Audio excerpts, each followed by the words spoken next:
Welcome to Roger That, a podcast presented by HVAF of Indiana. I'm your host, Lauren Carpenter, and join me as we discuss how HVAF is ending veteran homelessness and how you can join us in our mission. We'll be having conversations with community partners, staff members, and even some of the veterans we serve. We hope sharing more of our story with supporters like you can shine a light and give a voice to this vulnerable population, because no hero should ever be homeless.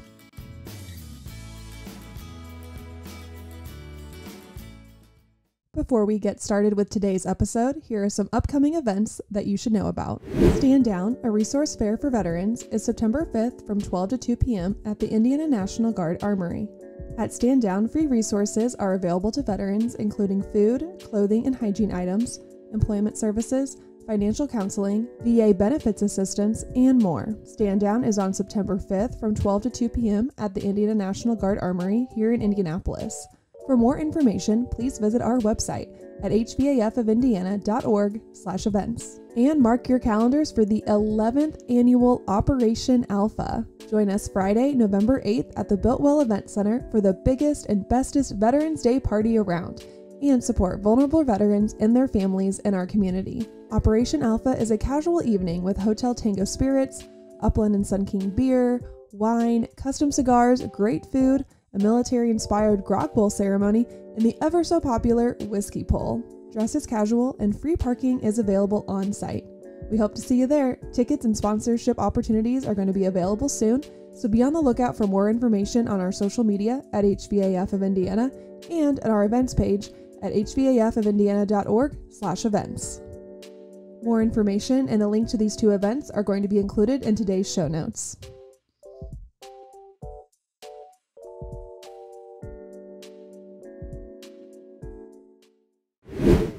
If you have ever visited HVAF, then I'm sure you've met Katie.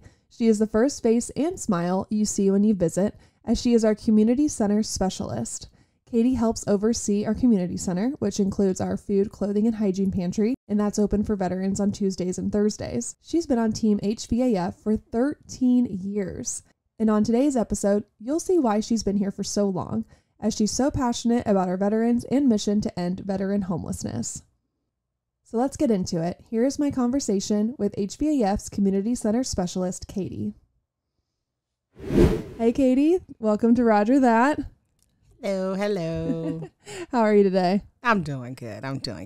Good. So I feel like when I think about my time at HVAF, one of the first people I think of is you, because you're just the first person you see when you walk in. You just see your big smile and all that stuff. It's just very heartwarming, and everybody loves you here, veterans, volunteers, donors, staff, everyone. So I know you've been here for a really long time. Mm-hmm. How many years now has it been? It's been 13. 13 employed, 16 altogether with HVAF. Okay, so I volunteered before I was employed here. And what did you do for volunteering? I helped out with the REST program. Okay. And came in and kind of spent time with the veterans, helped out with their recovery day,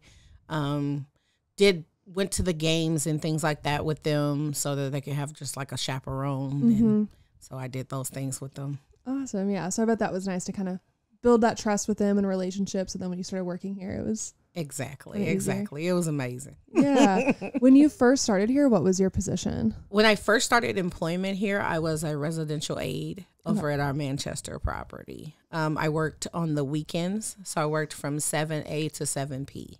Okay. Saturday, and then turned around, came back in 7A to 7P on Sunday. Oh, wow.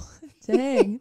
How long did you do that? I did it for about 8 months, and then one of our colleagues was going on medical leave, and she asked me to fill in for her at the front desk, and I did that, and I've been stuck there ever since. I love it. Yeah. So how many years have you been at the front desk? It's been probably about 12. Okay. So it's been 12 years. I've been at the front desk. It's been probably maybe 6 years of me kind of helping out with the pantry. Do you have military ties in your family? I do. I have 4 uncles and a dad, all Army. My dad did 2 and a half years. No, he did 4 years. My other uncle did 2.5. Then I had another uncle who did 13, one who did 16, and one who just got out from doing 26. Oh, wow. So, Awesome. yeah. And he lives in Germany. Oh, wow. Okay. Nice. Yeah. What does it then mean to you to be able to give back in this way to veterans in need? I think about them. I think about my uncles and my dad, and I think about if they were here and they were in need, what would I do? How far would I go for them? If I would go as far for my own family, I would go for as far as a stranger. So I would do just as much to make sure that a veteran had what they needed, just as well as I would make sure my family had what they needed. Yeah. Could you explain a little bit how your position has kind of changed over the years? So when I first started, I was the residential aide, moved on to front desk. Now I help oversee the food pantry, which we run on Tuesdays and Thursdays from 11 to 2. Being here now at HVAF for a long time, you've seen a lot of changes here. So kind of what have you seen? How have you seen us like change and grow over the years? The growth in the programs is amazing. To be able to see where we were 10 years ago to where we are today blows my mind. Yeah. Being able to see our clientele change, our advancement to be able to provide employment services and things like that. That has changed tremendously. Before we were just kind of like resume and job, helping with job interviews and things like that. But now we have our different programs where they're able to receive employment and other services plus financial, training and things like that. So to be able to see the employment team advance and then on top of that to see HVAF advance as well is just mind-blowing. It is mind-blowing. Yeah, it really is. And being here for so long, what has kept you here? I consider this job to not just be a job. I consider everyone here family. Sometimes we all don't agree, and sometimes we all disagree. But at the end of the day, we will always be here for each other. And this is a family-oriented, a loving position that I'm in the company. I love working for HVAF. I love being able to see the veterans every day and them have a connection with me as far as HVAF. So I just want to make sure that our veterans know and our employees know that it means a lot to me to be employed. Yeah, that's awesome. And now, running the food pantry, as we said, it's open on Tuesdays and Thursdays. Could you kind of just take us through just how the pantry day goes and how that's all set up for our veterans?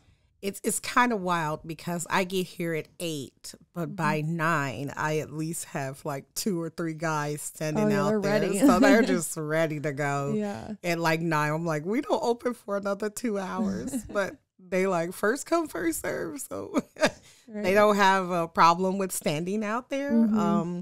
Once they enter into the door, I kind of, introduce the day to them, tell them what's on the menu as far as our meats are concerned, our dairy is concerned.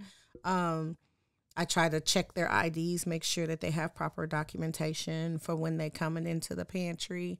Once we're ready to go at 11, we take the veterans who want to do clothing only in first because I don't want them to have to wait in that long line. If they're just getting clothing only, we start that at 11.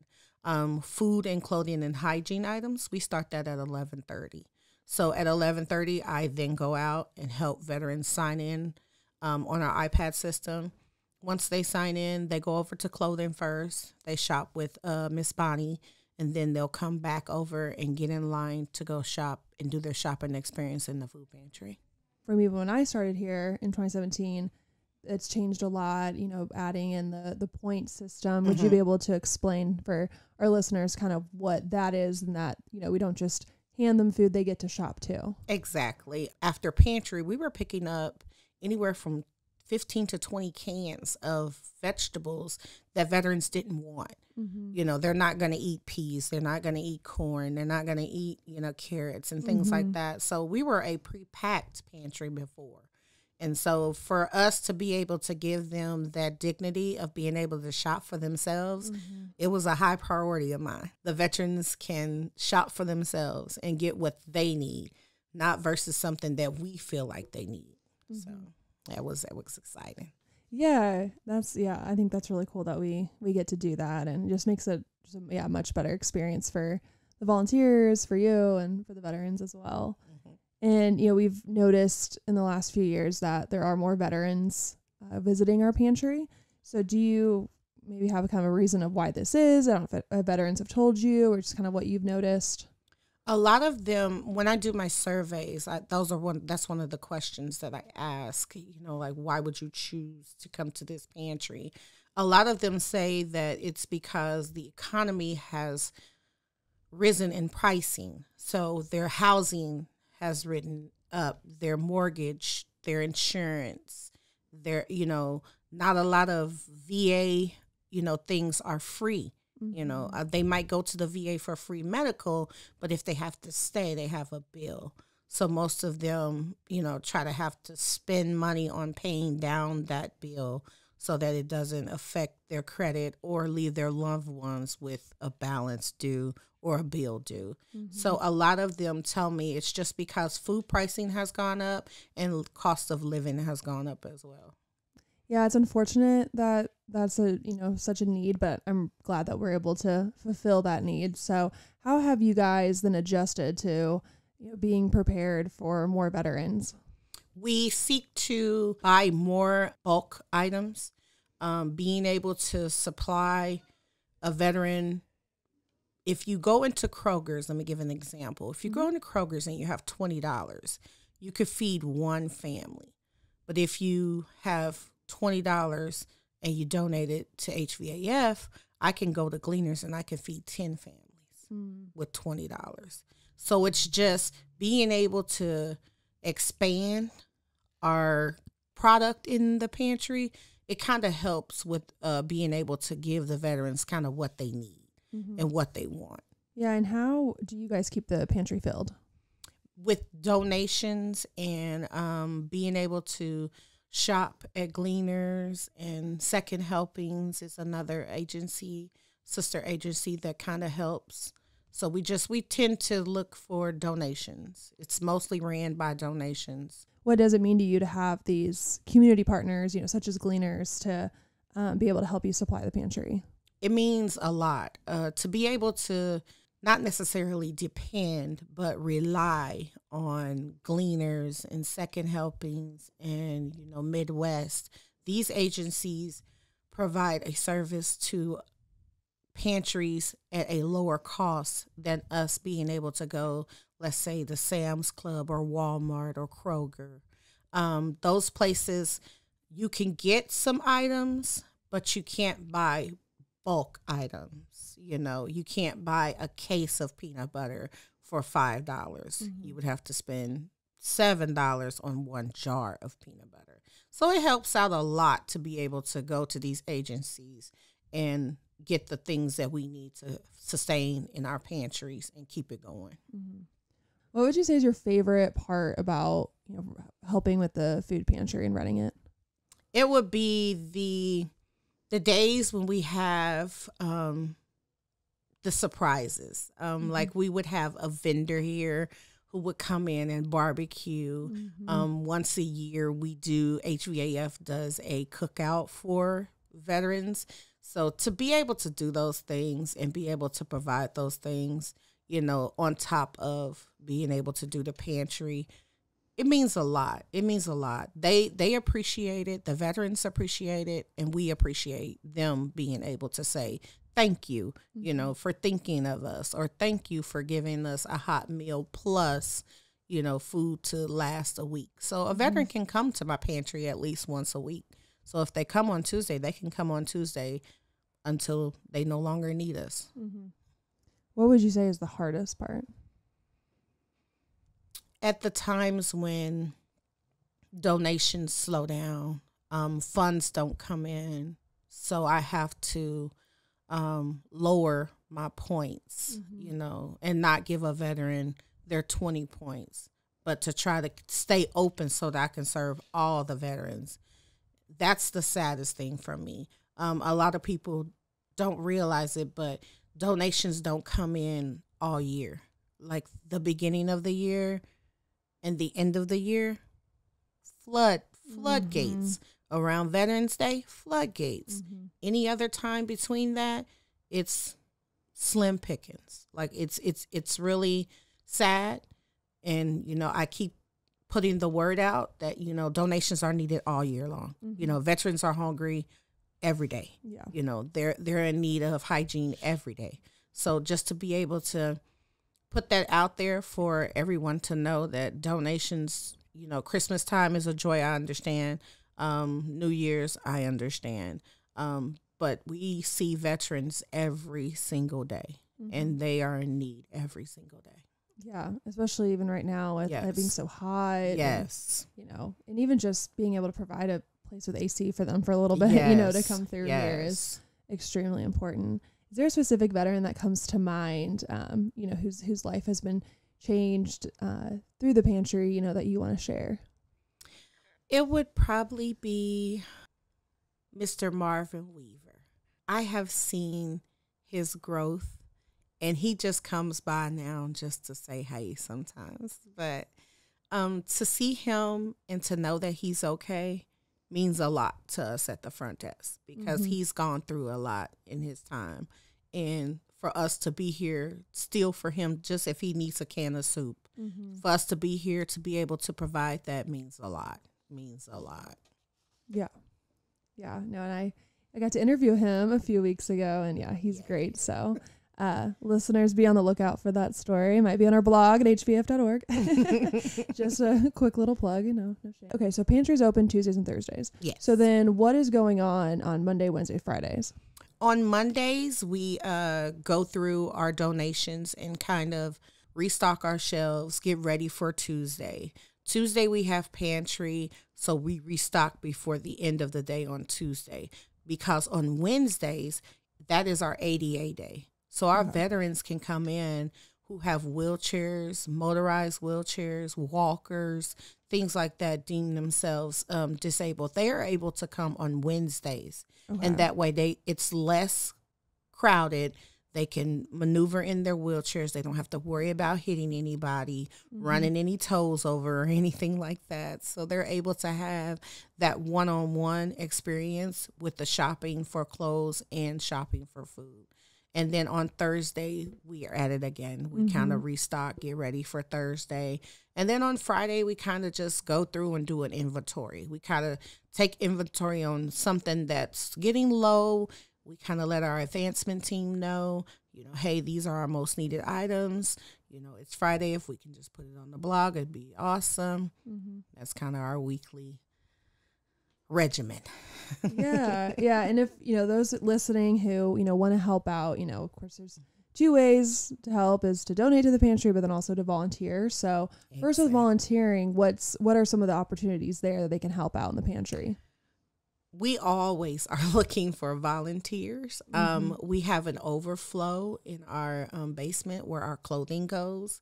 So if a veteran or a family or an agency or organization wants to come in, they can come in and volunteer and help sort through those clothing items.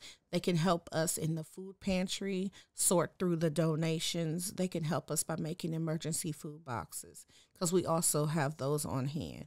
They can help us move things around in the pantry. They can also help us make GPD bags, our GPD move-in bag, backpacks, those things. So it's a multitude of things that they can help us do here at HVAF. So I just want to make sure that everyone knows that no little hand is too small. Right, yeah. And they can help with the veterans through the pantry, correct? Yes, on Tuesdays and Thursdays, they can help the veterans shop. We've had a elementary school come in, and the little kids made thank you cards. All of them were spelled wrong, but it was so adorable. But the veterans loved it. They got the hint, but it was so amazing to see their smile. Right. And we have one donor who comes in, and it's a grandma, and her 2 grandsons make cookies for heroes, and that's what it's called, Cookies for Heroes. And she makes cookies and she donates them to our veterans. So just to be able to do stuff like that and see that and see the impact that it has for the veterans, it means a lot to me. Yeah, that's what I love too, that there's so many different ways that you can help. And no matter how old, no matter how old. Yeah. No, that's awesome. And if, someone would like to donate, items or money to the pantry. So let's say with items, what are items, because if they're listening to this at any point in time, what are items that you just are always needing? In the clothing, it is always hygiene. Hygiene is a hot commodity. A lot of people don't understand. Veterans can get food stamps, and they can go and spend the food stamps in the grocery store to buy food and food only. So they can't buy hygiene items. Hygiene items, they have to spend cash money. So those things kind of tip into the money that the veteran would need to pay a bill or pay a car payment or pay insurance or something like that. So we try to make sure that we always have hygiene. And the hygiene items that are in most need all the time is deodorant, denture care, meaning adhesive or cleaner. It would be lotion, soap, body wash, shampoo, conditioner, razors, things like that. Yeah, is there any specific food items that you guys need? Canned meat, canned fruit, and pasta size. Maybe like mashed potatoes, hamburger helper. Those things fly off the shelf. Veterans love them. And any clothing? Yes, it would be T-shirts, all sizes, underwear, all sizes, mainly large, extra large, 2X. Our clothing, we get a lot of donations for clothing, but not a lot of donations for undergarments in the clothing. Okay. The women's, we get a lot of women donations, but not a lot of the female things that the women's would need, like undergarments and things like that. So we would need a lot of those things. Okay. That list is found on our website on hvaf.org. If you click on Take Action, that is there, and ways of how you can, what you can get, and then how you can drop it off. Because, you can come in really anytime, right? When we're open. Monday through Friday, we're here. Yeah. Well, thank you so much, Katie, for coming on here, sharing more about yourself and the pantry. Thank you. I know our listeners loved it, so thank you so much. Thank you. All right, that wraps up this episode of Roger That. Thank you so much for listening. If you haven't already, please be sure to subscribe to Roger That on wherever you get your podcasts. And be sure to follow us on social media at HVAF of Indiana. And for even more stories on HVAF and the veterans that we serve, check out our blog on our website at hvaf.org. Thank you, and until no hero is homeless, we'll see you next time on Roger That, a podcast presented by HVAF of Indiana.